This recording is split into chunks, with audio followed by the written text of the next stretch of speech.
નમસ્તે બાળ દોસ્તો, ડીકે એજ્યુકેશન ચેનલમાં આપનું સ્વાગત છે. આજે આપણે ધોરણ 8ની સ્વાધ્યાય પોથીના ભાગ 3માં વિજ્ઞાન વિષયમાં પાઠ 3 કોલસો અને પેટ્રોલિયમનું સોલ્યુશન જોઈશું. તો ચાલો સોલ્યુશન જોઈએ.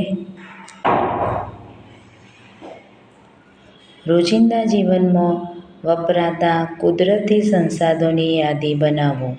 તો જવાબ આવશે પાણી, હવા, સૂર્ય, માટી, અશ્મિજન્ય બળતણ વગેરે કુદરતી સંસાધનોનો ઉપયોગ આપણે રોજિંદા જીવનમાં કરીએ છીએ. અશ્મિ બળતણના નિર્માણની પ્રક્રિયા કેવી રીતે થાય છે? તો અશ્મિ બળતણ સજીવોના મૃતદેહોના કોહવાયેલા અવશેષોમાંથી બનેલા હોય છે.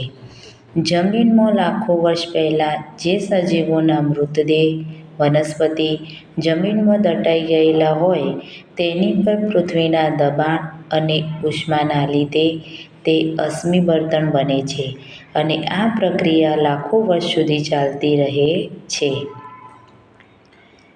ત્રીજો પ્રશ્ન, આપણને કોલસો ક્યાંથી મળે છે અને તે કઈ રીતે બને છે? તો આપણને કોલસો જમીનમાંથી મળે છે. કોલસો મૃત વનસ્પતિના કોહવાળથી લાખો વર્ષને અંતે બને છે. ચોથો પ્રશ્ન, કાર્બોનાઇઝેશન એટલે શું? જવાબ આવશે મૃત વનસ્પતિ કોલસામાં રૂપાંતર થવાની પ્રક્રિયાને કાર્બોનાઇઝેશન કહે છે. પાંચમો પ્રશ્ન, કોલસો પર પ્રક્રિયા કરીને અન્ય કયા પદાર્થો મેળવવામાં આવે છે? તો કોલસા પર પ્રક્રિયા કરવાથી કોક, કોલટાર અને કોલ ગેસ એમ 3 ઉપયોગી પદાર્થો મેળવાય છે. છઠ્ઠો પ્રશ્ન, નીચેના પદાર્થનો ઉપયોગ જણાવો. તો કોકનો ઉપયોગ ભઠ્ઠીઓ, લુહાર બળતણ તરીકે કરે છે. કોલટાર રંગો, દવાઓ, વિસ્ફોટકો બનાવવા.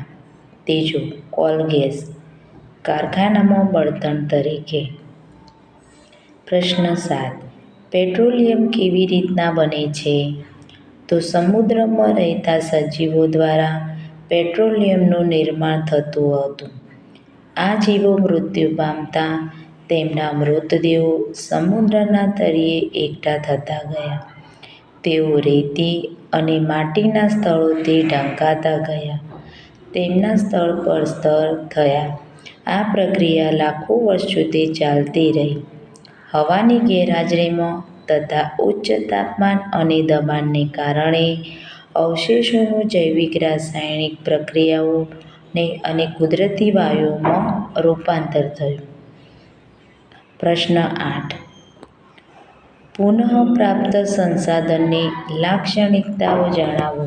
પુનઃપ્રાપ્ત સંસાધનનો ઉપયોગ કરવાથી તે ખલાસ થતું નથી. આ રીતે તેની મુખ્ય લાક્ષણિકતા છે. તેનો ઉપયોગ માનવ માટે નુકસાનકારક નથી. પ્રશ્ન 9, ભારતમાં પેટ્રોલિયમ ક્યાંથી મળી આવે છે? તમે નોંધેલા સ્થાનોને ભારતના નકશામાં શોધવા પ્રયત્ન કરો.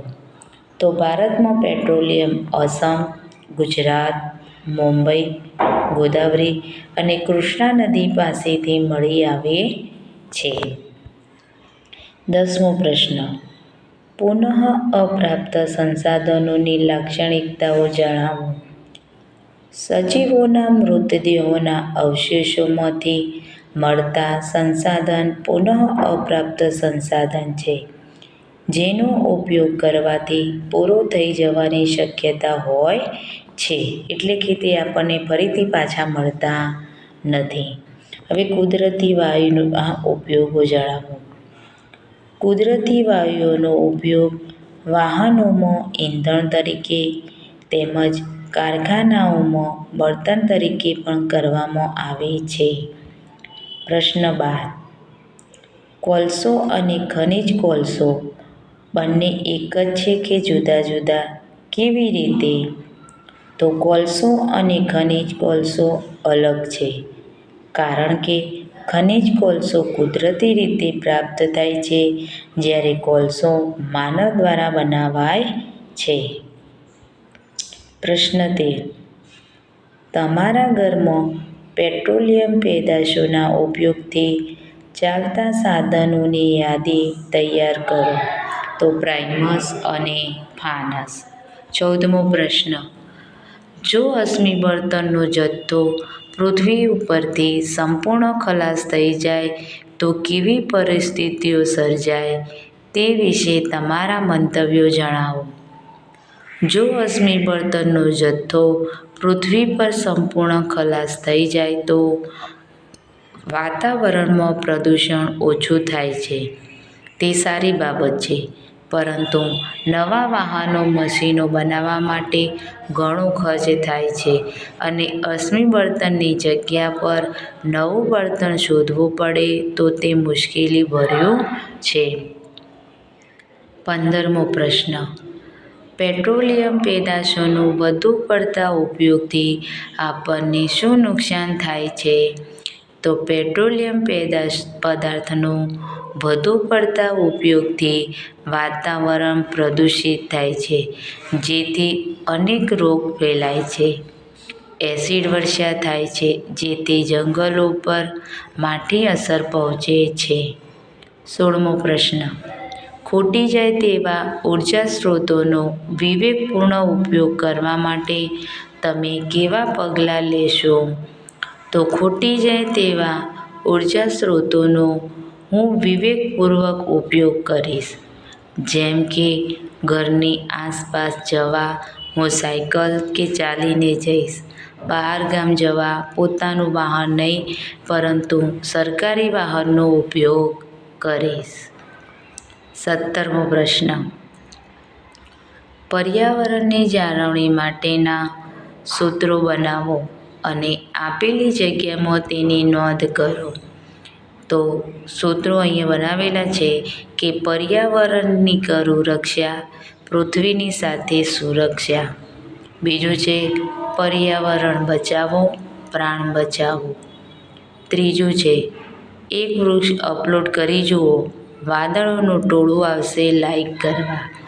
ચોથું છે વધુ વૃક્ષ વાવો, વરસાદ લાવો. અને 5મો, જળ એ જ જીવન. 18મો પ્રશ્ન. સીએનજીને બળતણ તરીકે વાપરવાથી કયા કયા ફાયદા થઈ શકે?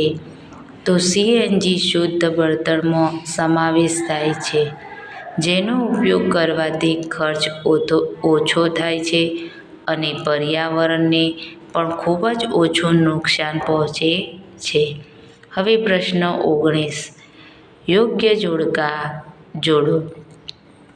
તો ઊંજણ તેલ. ઊંજણ તેલ તો આવશે એ, એટલે કે મલમ અને વેસેલીનની બનાવટમાં. બિટુમિન આવશે સી, રોડ સમતલ કરવા. પેટ્રોલ તો બી, મોટરનું બળતણ. ચોથું છે પ્રવાહી સ્વરૂપે પેટ્રોલિયમ વાયુ એ ડી, ઘરગથ્થુ બળતણ તરીકે પ્રચલિત. 5મું કેરોસીન. તો જવાબ આવશે જે, કે ટ્રક અને જેટ પ્લેનનું બનાવવા માટે. બરાબર. ડીઝલ એ, તો ભારે વાહનોમાં બળતણ તરીકે. 20મો પ્રશ્ન. જિયાન કોક અને કોલસાનો લગભગ શુદ્ધ પ્રકાર છે. પંત કહે કોક સખત અને છિદ્રાળુ પદાર્થ છે. પૃથા કહે કોકનો ઉપયોગ સ્ટીલના ઉત્પાદનમાં થાય છે. તો ઉપરમાંથી કોનું વિધાન સાચું છે? તો જિયાનનું વિધાન સાચું છે, પૃથાનું વિધાન સાચું છે, પંથનું કે આપેલા તમામ? તો જવાબ આવશે આપેલા તમામ. 21મો પ્રશ્ન. અભેદ ખડક નીચે સંગ્રહાયેલા પેટ્રોલિયમ અને કુદરતી વાયુ પાણીના ઉપરના ભાગમાં હોય છે. શા માટે? તો અભેદ ખડક નીચે સંગ્રહાયેલા પેટ્રોલિયમ અને કુદરતી વાયુ પાણીના ઉપરના ભાગમાં હોય છે, કારણ કે પેટ્રોલિયમ અને કુદરતી વાયુની ઘનતા પાણી કરતાં ઓછી હોવાથી અને એકબીજામાં મિશ્ર થવાથી તે પાણીના ઉપરના ભાગમાં જોવા મળે છે. હવે 22મો પ્રશ્ન. આપણે વાહન ચલાવતી વખતે કઈ બાબતની કાળજી રાખવી જોઈએ? તો બને ત્યાં સુધી એકધારી અને મધ્યમ ગતિથી વાહન ચલાવવું, ટ્રાફિક સિગ્નલ પાસે એન્જિન બંધ કરવું, વાહનની નિયમિતતા જાળવવી કે આપેલી તમામ બાબતો આપણે ધ્યાન રાખવી જોઈએ. 23મો.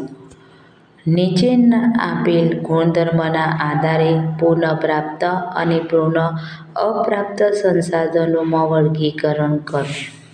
તો એ છે સંસાધનનો ઉપયોગ વાયુનું પ્રદૂષણ ફેલાવતું નથી, તો એ આવશે પુનઃપ્રાપ્ત. 2. સંસાધનનો ઉપયોગ વાયુનું પ્રદૂષણ ફેલાવે છે, તો પુનઃઅપ્રાપ્ત. સંસાધન માનવીય પ્રવૃત્તિને કારણે ખલાસ થશે નહીં, તો પુનઃપ્રાપ્ત કે જે ફરીથી આપણે પ્રાપ્ત કરી શકીએ છીએ. સંસાધનનું પ્રમાણ કુદરતમાં મર્યાદિત છે, એટલે કે પુનઃઅપ્રાપ્ત. જે એક વખત ઉપયોગ થઈ ગયો એને આપણે ફરીથી મેળવી શકતા નથી. હવે 24મો પ્રશ્ન. અશ્મિ બળતણને પુનઃઅપ્રાપ્ત કુદરતી સંસાધનમાં ગણવામાં આવે છે. શા માટે? તો અશ્મિ બળતણને પુનઃઅપ્રાપ્ત કુદરતી સંસાધન ગણવામાં આવે છે, કારણ કે અશ્મિ બળતણનો જથ્થો પૃથ્વી પર મર્યાદિત માત્રામાં અને તેને બનતા લાખો વર્ષનો સમય લાગે છે. બાળ દોસ્તો, જો તમને આ વિડીયો પસંદ આવ્યો હોય તો લાઈક, શેર અને સબસ્ક્રાઈબ જરૂરથી કરજો.